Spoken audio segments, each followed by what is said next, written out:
ورحمة الله وبركاته. ازيكم عاملين ايه؟ اهلا بكم معايا في وصفات طولة.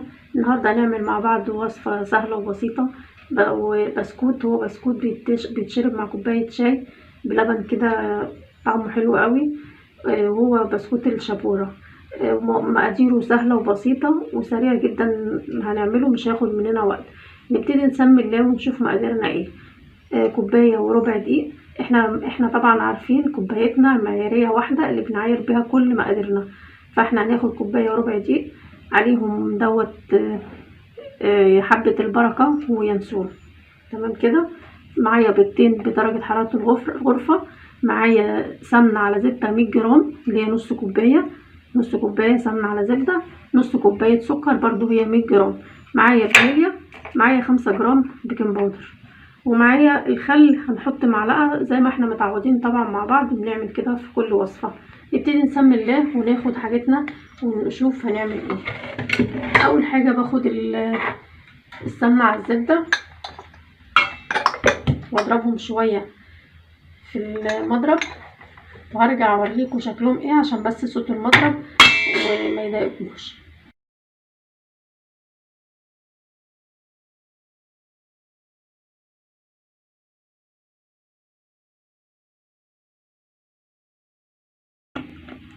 وكده القوام بتاعنا بقى كريمي زي ما انتم شايفين. هنبتدي ننزل بالبيض بيضه بيضه،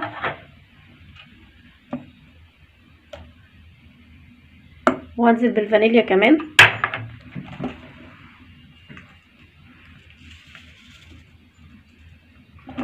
وهنزل كمان بمعلقه الخل بتاعتنا،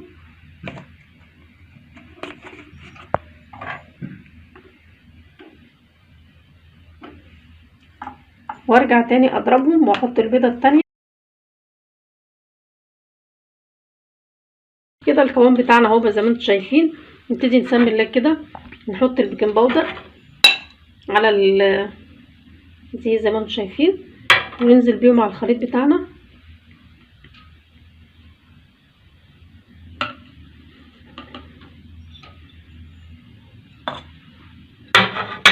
ونقلبهم كده مع بعض. هو القوام بتاعها بيبقى بين البسكوت وبين الكيكه، يعني لا هو سايل زي البسكوت، ولا هو ماسك زي، ولا هو سايل زي الكيكه سوري، ولا هو ماسك زي البسكوت، بين الاتنين كده. ونقلبهم كلهم كويس مع بعض لحد ما يتجانسوا. في الوقت ده انا مشغله الفرن على درجه حراره 180، بسخنه يعني مشغلاه حوالي بقالي 10 دقايق بالظبط، او 8 دقايق بالظبط كده اهو. كده الخليط بتاعنا كله نجيب من تحت كده عشان لو في دقيق لسه.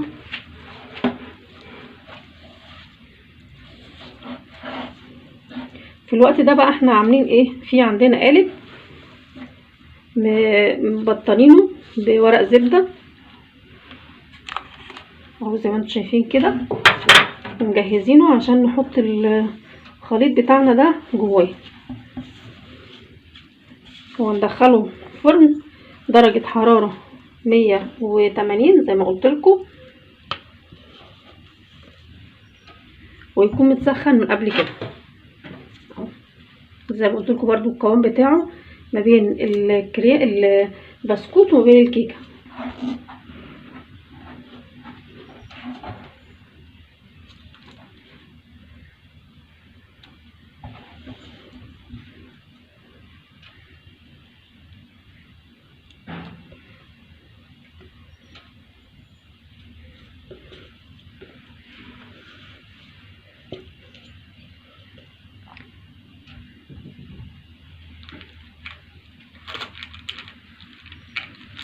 اهو نبتدي نفرده كده.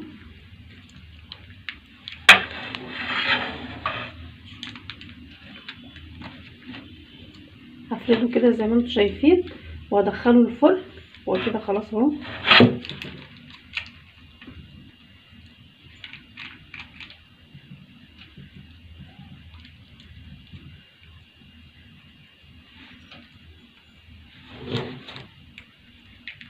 نملى البوان كلها.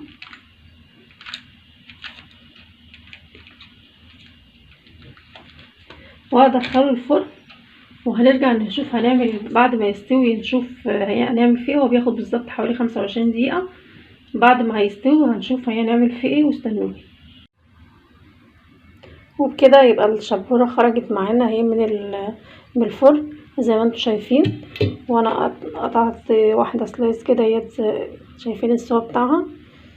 وهنقطعها كلها كده زي ما انتم شايفين كده، وهنرصها في الصينية، وهندخلها تاني الفرن علشان نحمصها، او يعني نديها تحميصة شوية من الناحيتين.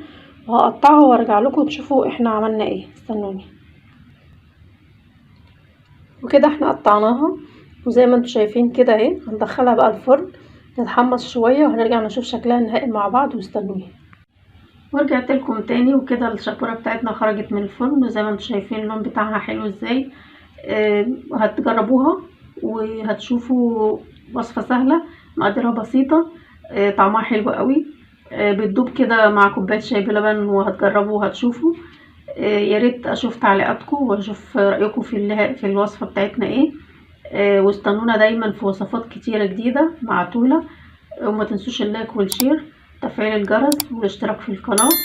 والسلام عليكم ورحمه الله وبركاته.